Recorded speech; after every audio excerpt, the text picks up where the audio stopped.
Hi guys! Welcome to YouTube channel. Yan, dito po tayo sa likod namin guys. Kasi pagka umuwi po ako guys, galing po ako sa school, tinitingnan ko po dito yung mga tanim ko. Kasi natutuwa po ako, may kamatis po ako dito. May bunga na po siya guys. Diba? Nakasip po tayo ng pambili. Yan, natitipid po natin yung kailangan natin sa pang-araw-araw, hindi na tayo bibili kasi ayan, meron na po siyang bunga guys, marami. Di ba lagi ko po sa inyo pinakikita to guys, lagi ko muna yung ano ko. Ayan po, malaki na po siya guys, ayan. Malaki na po yung kamatis ko po yan guys. Nag-iisang puno lang yan. Meron pa pala guys, hindi ko nakita. Pakita ko po sa inyo guys, hindi ko nakita.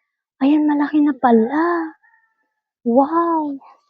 Hindi ko pala nakita guys, natakpan. Ayan po siya oh. Ayan, malaki na po. Ngayon, ito kasi guys, nabali. Ayan po siya, nabali po yan. Nabali po siya. Ngayon, hinayaan na lang namin ang asawa ko. Tapos, ayan, may bunga na pala. Malaki na. Ito pa, oh. Kasi guys, paborito ko po talaga kamatis. Alam niyo ba, pag kumakain ako, laging may kamatis na hilaw. Naalala ko dati, nung dalaga pa po ako, yung mami ko po mahilig po ng magtanim-tanim na kaya naman ako siguro. Kinukuha ko po yung kamatis niya, kinakain ko yung medyo pa parang nagiyelo pa lang siya, hindi pa siya masyadong mahinog, kinakain ko na po yan. Matamis-tamis yan po guys, diba? Yan, mahilig talaga ako. Yan. Kasi pagka naghihiwa po ako ng kamatis, dito ko po hinahagis yung mga buto dito sa likod namin.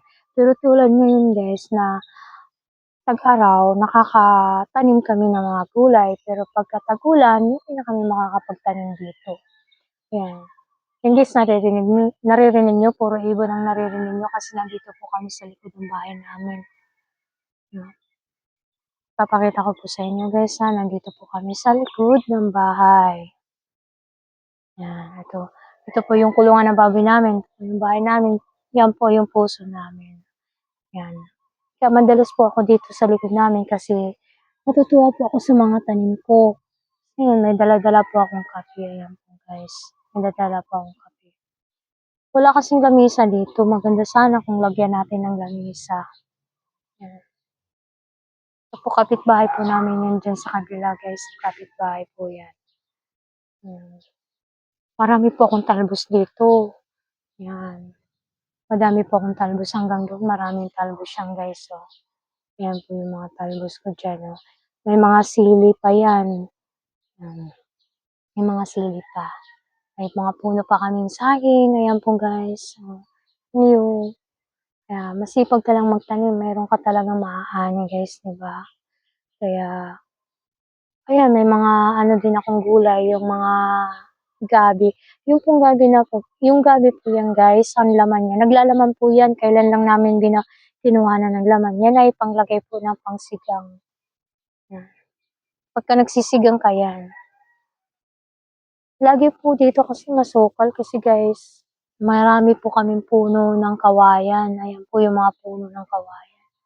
Ayan po, napakarami po yan. 3 puno po yan dyan guys sa likod namin. Marami kaya pagka humahangin, yun, marami ka talagang walisin.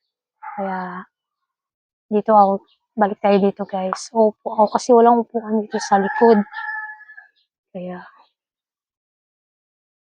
uupo ako dito. Mas maganda dito umupo pagka nagkakape ka.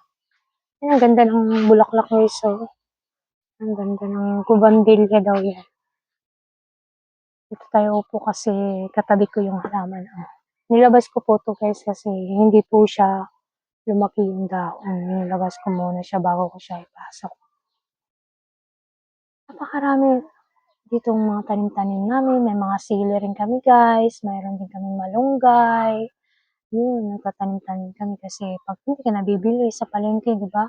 Napakamahal pa naman ngayon ang bilihin guys. Kaya kailangan kung ganitong panahon pa, hindi pa siya nag-uulan, yan, nagtatanim po kami. Pero pagka nag-uulan na, wala ka nang pagtataniman kasi binabaha po kami dito guys. Kaya yan. Kaya Ngayon pa lang kailangan naming magtanim-tanim para mayroon kaming anihin. Kaya yun lang guys, maraming salamat po sa panonood niyo ng simpleng video ko po. Sana guys, suportahan niyo po ako sa pag-YouTube channel ko. Maraming salamat po.